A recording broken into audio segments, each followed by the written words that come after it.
कल आप देख लें सारे पॉलिश करते हुए बूट अमेरिका की मदद मांग रहे हैं। जब तक ये 2 4 5 बंदों को सजा हो जाएगी ना, एक दफा वो गाने गाना शुरू हो गई है। परसों डॉक्यूमेंट्स भी भिजवा दिए कुछ, ये सबूत है मेरे पास बुशरा बेगम और इमरान खान के खिलाफ है। पहले तो कहते हैं गुलामी से नहीं हमने रहना, हमने जंजीरें तोड़नी है, फिर अब गुलामी इतनी कर रहे हैं कि इंसान कहता डूब के ही मर जाओ। पाकिस्तान तोड़ने के लिए किसी हद तक ही गिर सकते हैं, गिरे भी तो हैं लेकिन पता नहीं कहाँ तक गिरेंगे।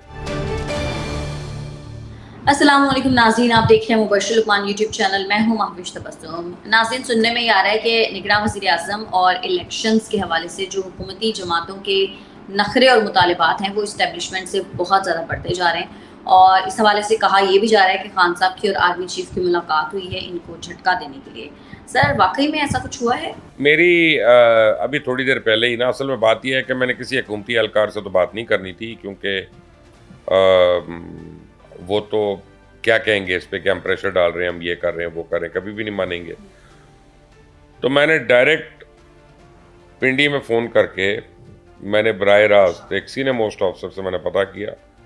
तो मुझे उन्होंने कहा, सुनते ही उन्होंने कहा बुलशिट, यानी बेकार की बात है ये देखें जो पॉलिसीज़ होती है ना माविश, वो ओवरनाइट बदलती नहीं है।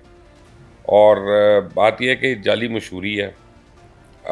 ये कभी अमेरिका मुखालिफ करके एब्सोल्युटली नॉट का नारा मारते हैं, और फिर आजकल आप देख लें सारे पॉलिश करते हुए बूट अमेरिका की मदद मांग रहे हैं। ये एंटी इस्टेब्लिशमेंट बोर्ड को पहले काबू करने की कोशिश करते हैं, फिर अपने मुखालफिन को इस्टेब्लिशमेंट के साथ होने का तासुर देते हैं। अगर आर्मी चीफ इमरान खान को मिलेंगे तो तासुर यह जाएगा कि 9 मई के मास्टरमाइंड से आर्मी चीफ ने मुलाकात की है। तो आर्मी चीफ को फौज में नहीं जाना, वो फौज में नहीं रहना, वो क्या पीटीआई में खुदा न खास्ता आ जाएंगे कोई।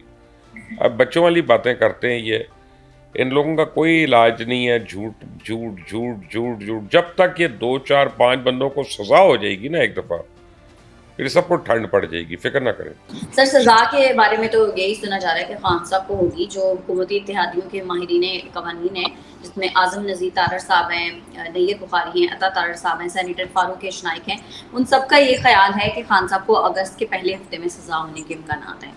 सर, आपको लगता है कि ऐसा हो सकता है, इनके अंदाजे दुरुस्त हैं? माविश, मैं ये समझता हूँ कि ये पहले हो जाना चाहिए था, लेकिन अभी मैं आ रहा था कहीं से, शहर से डीएचए की तरफ, तो बिल्कुल सड़कें खाली थीं और बिल्कुल भी कोई ट्रैफिक नहीं थी। इसका मतलब है कि लोग बहुत मसरूफ़ हैं 9 मुहर्रम के लिए, 10 मुहर्रम के लिए। लोग बड़ी इसको जेन्युइन दिल से एहतराम करते हैं। और आप यहाँ पे और कोई एक्टिविटी नहीं होती मुहर्रम के 10 दिनों में ना पाकिस्तान में। अब रोज़मर्रा के काम तो होते ही हैं ऑब्वियसली, लेकिन जनरली वो काम की एक्टिविटी जो है बिल्कुल डल हो जाती है। तो मैंने आपको पिछले वीलॉग में भी कहा था कि अगला हफ्ता जो है, जो 12 मुहर्रम होगा एक्चुअली, तब से लेकर मंडे से लेकर ये बहुत ही अहम हफ्ता होगा। बल्कि ये अगला एक हफ्ता जो है, ये एक डिफाइनिंग पीरियड होगा पाकिस्तान के अंदर कई चीज़ों के हवाले से। इंटरिम प्राइम मिनिस्टर के नाम उसके हवाले से, इमरान खान के 1 2 केसेस के हवाले से, इमरान खान की गिरफ्तारी के हवाले से, इलेक्शंस की डेट के हवाले से, इलेक्शंस होने ना होने के हवाले से, काफ़ी चीज़ों के ऊपर ये अगला एक हफ़्ता जो है ये बहुत क्रिटिकल है। और इसकी आप ये समझिएगा कि इमरान खान के 2 3 केसेस जो हैं वो साइमल्टेनियस चल रहे हैं। इसमें तोशा खाना भी आप ले लें, अलकादर ट्रस्ट भी आप ले लें, आप वो भी ले लें, इनका जो है फॉरेन फंडिंग का केस वो भी ले लें। तो सारों में इस वक्त बड़ी तेज़ी से डेवलपमेंट हो रही है और डेली बेसिस पे भी हो रही है। अब ये भी मैंने आपको बताया था लास्ट टाइम कि वो गोगी जो है वो गाने गाना शुरू हो गई है। वो इटली बैठी है, लेकिन वहाँ से अब उसने परसों डॉक्यूमेंट्स ही भिजवा दिए हैं कुछ यहाँ पे इंक्वायरी करने वालों को कि भाई ये सबूत है मेरे पास जो बुशरा बेगम और इमरान खान के ख़िलाफ़ है। अब आप मुझे माफ़ कर दें, इन लोगों को देख लें आप इनको। तो अब वो सबूत भी आना शुरू हो गए हैं दोनों के ख़िलाफ़। तो तेज़ी तो आएगी, अब हर चीज़ में तेज़ी आएगी। सर, खबरें ये भी आ रही हैं कि वज़ीर-ए-आज़म के लिए, यानी निगरान वज़ीर-ए-आज़म के लिए 5 नामों को शॉर्टलिस्ट किया गया है और वो सब सियासतदान हैं। और तो सर आपको लगता है कि जो हुक्मरान इत्तेहाद है ये निगरान वज़ीर आज़म को सिलेक्ट करने में कामयाब हो जाएगा? ये को क्रिकेट टीम तो नहीं बना रहे ना कि 5 नामों को शॉर्टलिस्ट कर लिया। ये ख्वाजा आसिफ ने मंसूर अली खान साहब को एक इंटरव्यू में उन्होंने कहा है, मैंने देखा था कि जी 5 नामों के ऊपर है और वो सारे पॉलिटिशियंस हैं ये वो।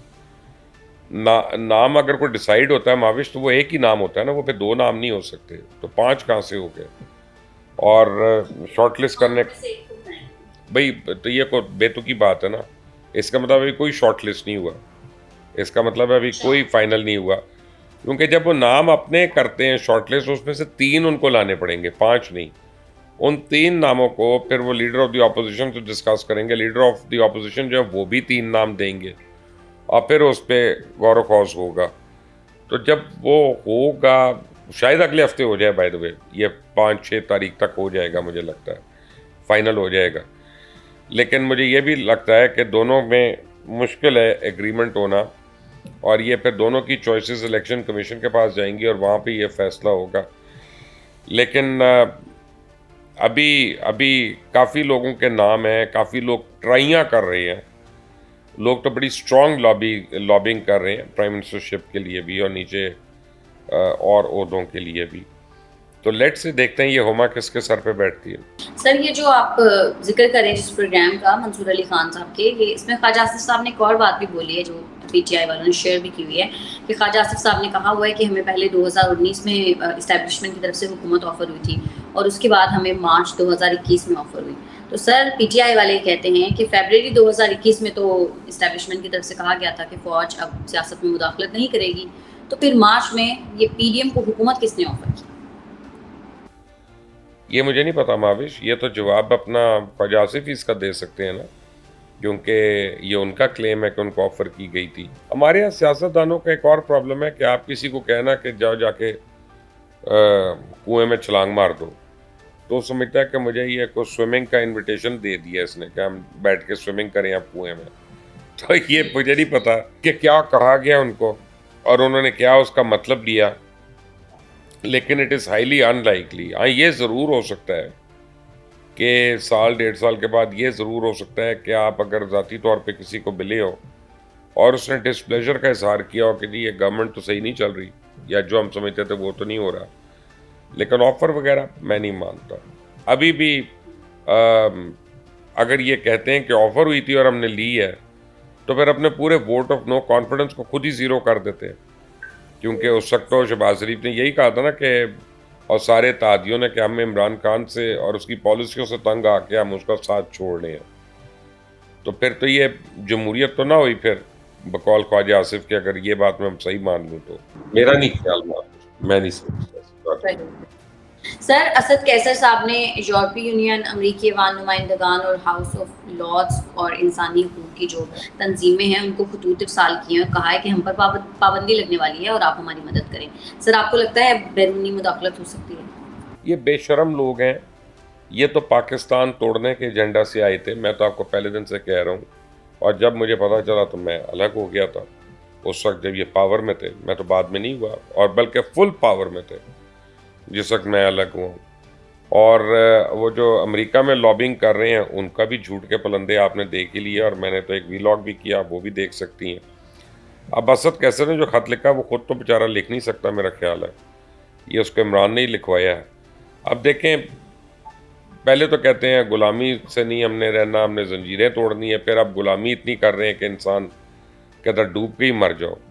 अच्छा, उस ख़त में क्या क्या लिखा है मेरे सामने चीज़ें लिखी हुई हैं, और ये मज़ाक़ा केस है कि जी इमरान खान पे कातलाना हमला हुआ, उसको 11 गोलियां मारी गई, 127 मुकदमात दर्ज किए गए, और फिर भी ये कि पीटीआई कारकुन जिले शाह को पंजाब पुलिस हिरासत के दौरान तशद्दुद से कत्ल किया गया। अब हालांकि इमरान खान के अपने ऊपर अपने कारकुन अली बिलाल यानी और जिले शाह के कत्ल का मुकदमा है, और पीटीआई के अपने रहनुमा जो हैं वो खुद बता चुके हैं जिले शाह के हवाले से कि किस तरह से वो उनकी गाड़ी से लग के मरा था, और फिर उसको कहा गया था कि जी अच्छा दोस्त को कि इसकी लाश छोड़ दो अस्पताल में और चुप हो जाओ। इसके बाद वो जाके उसने हुलिया चेंज करा लिया, दाढ़ी शेव कर ली, ये कर लिया। ये आप देखें, झूठ इनके देख लें आप लोगों को खुद अब तक घिन नहीं आती ऐसे लोगों से और ऐसे करतूतों से कि ये पाकिस्तान मुखालिफ पाकिस्तान तोड़ने के लिए किसी हद तक ही गिर सकते हैं। गिरे भी तो हैं, लेकिन पता नहीं कहाँ तक गिरेंगे। सर खान साहब दौर के जो चेयरमैन एफबीआर हैं और शब्बर ज़ैदी साहब, उन्होंने कहा है कि खान साहब की हुकूमत होती तो अब तक मईशत जो है वो बिल्कुल तबाह हो चुकी होती। वैसे सर आपस की बात है, मईशत अब कौन से चल रही है? वो कह रहे हैं कि जब भी किसी टैक्स चोर को पकड़ने लगते थे तो खान साहब जो है वो रास्ते में आ जाते थे।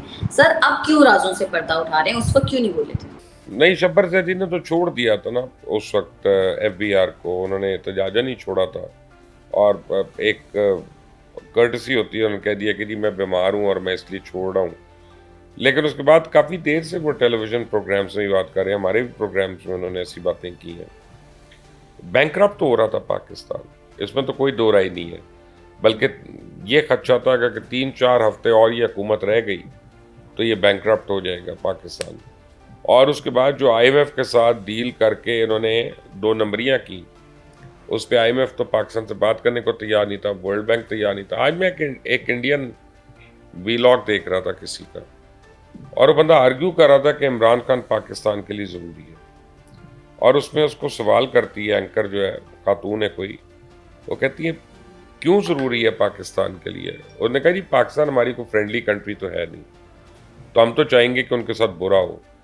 तो सबसे बड़ी एडवांटेज जो हमें इमरान खान की वजह से हुई कि सऊदी अरेबिया, यूएई, कतर, ये बहरीन, ये सारे वो मुल्क थे जहाँ पे पाकिस्तान थ्रू एंड थ्रू अंदर था और हमारी सुनवाई नहीं होती थी। इमरान खान के आने के बाद ये सारों मुल्क जो है एकदम से इंडिया की लॉबी में आ गए, और हमारे आप देखें कितने कारोबारी ताल्लुकात हो गए, कितनी एक्सपोर्ट्स हो गई, कितनी हमारी मैन पावर जा रही है, और पाकिस्तान को कैसे उन्होंने कॉर्नर करना शुरू कर दिया। उन्होंने कहा जी ईरान से इनके ताल्लुकात ख़राब हो गए, हर एक से इनके ताल्लुकात इनके ख़राब हो गए, और मईशत का उसने बेड़ा कर दिया। तो हमें तो पाकिस्तान में चाहिए सिर्फ इमरान खान, ताकि वो खुद ही पाकिस्तान को डुबो देगा। जो काम हम नहीं कर सके इतने 70-75 सालों में, वो इमरान खान ने 3.5-4 साल में कर दिया। आप देख लें, ये आपके दुश्मन कह रहे हैं। सर लेकिन खान साहब तो अभी भी कॉन्फिडेंट हैं, वो उन्होंने बड़ा जोरदार सा खिताब किया। वो कहते हैं कि मुझे जेल हो या ना अहली हो, पीटीआई इंतखाबात में क्लीन स्वीप करेगी। सर आपको ये लगता है? वो तो काफ़ी कॉन्फिडेंट है। कोकेन आला नस्ल की हो सकती है, अच्छी नस्ल की हो सकती है, सर लेकिन लेकिन ये उसे तो आप हकीकत तो नहीं बदलती। नहीं, कि एक पीटीआई मैं ये कह रहा हूँ कि हकीकत ये है कि पीटीआई जीत नहीं सकती। उसकी वजह ये है कि पीटीआई जो है उसके पास अब कैंडिडेट ही नहीं होंगे पूरे। आप ये भी देख लीजिएगा, पहले उनका वोट अपनी जगह पे, उससे कोई एतराज़ नहीं कर सकता कि एक पॉपुलर जमात है और उनका एक वोट बैंक है, लेकिन वोट इन कैश भी तो किसी ने करना होता है ना, वोटर को निकालना भी तो होता है किसी को। और ये खाम ख्याली की बातें हैं कि खान साहब को वो आएंगे, 200 सीटें जीतेंगे, और उसके बाद लोग उनको मर्सिडीज़ कार में दोबारा लेके आएंगे, ओथ लेके सलामें करना शुरू हो जाएंगे सामने। ये क्या कहते हैं, अंधे को बड़ी दूर की सूझी यही कह सकते हैं। लेकिन सर ये तो आप भी मानते हैं ना कि जो आप खुद ही कहते हैं कि पीटीआई तो रहेगी रहेगी। एक और मुहावरा है, माविश मैं बोलना नहीं चाह रहा था, आपने अब मजबूर कर दिया अपने जैली सवाल से मुझे। क्या? वो है बिल्ली के ख्वाब में छिचड़े। सर लेकिन आप ये बात खुद भी बिल्ली को कहते ख्वाब जब आते हैं ना, उसको सिर्फ छिचड़े नजर आते हैं। सर ये बात आप काफी दफा कह चुके हैं। मैंने आपको कई बारी एक बात, दिक्कत है। माविश मेरे बच्चे, आपको कई बारी एक बात मैंने समझाने की कोशिश की कि उनकी पॉपुलैरिटी है, बहुत है, उनका एक सर्टन वोट भी है, लेकिन क्या वो वोट विनिंग वोट है? नो, अब वो विनिंग वोट नहीं है, क्योंकि सबसे पहले वो वोट एक तो पड़ जाए तो बड़ी बात है, दूसरी बात उनके कैंडिडेट्स हैं कि नहीं है हर जगह के लिए, तीसरी बात यह है कि उसमें स्प्लिट कितनी होती है अभी जो इनके लोग टूट रहे हैं। ये सारी चीज़ें आपको देखनी पड़ेंगी, ये तो नहीं है ना कि फ़र्क नहीं पड़ेगा। लेकिन अगर खान साहब को जेल होती है तो उनको पीटीआई को सिंपैथी वोट भी तो मिल सकते हैं। अब भी खान साहब को जेल होती है ना, तो आप फिक्र ना करें, कुछ नहीं मिलेगा फिर उनको जेल के बाद, तो कुछ भी नहीं मिलेगा, बस 30, 40, 35 सीटें मिलेंगी, इससे ज़्यादा नहीं। देखते हैं, चलें सर, ठीक है। बहुत शुक्रिया आपका आज के प्रोग्राम के लिए। अगर आपको हमारी वीडियो पसंद आती है तो चैनल को कर दें लाइक, सब्सक्राइब और शेयर, और अपनी कीमती राय से हमें ज़रूर आगाह कीजिएगा। हमें इजाज़त है, अल्लाह हाफ़िज़।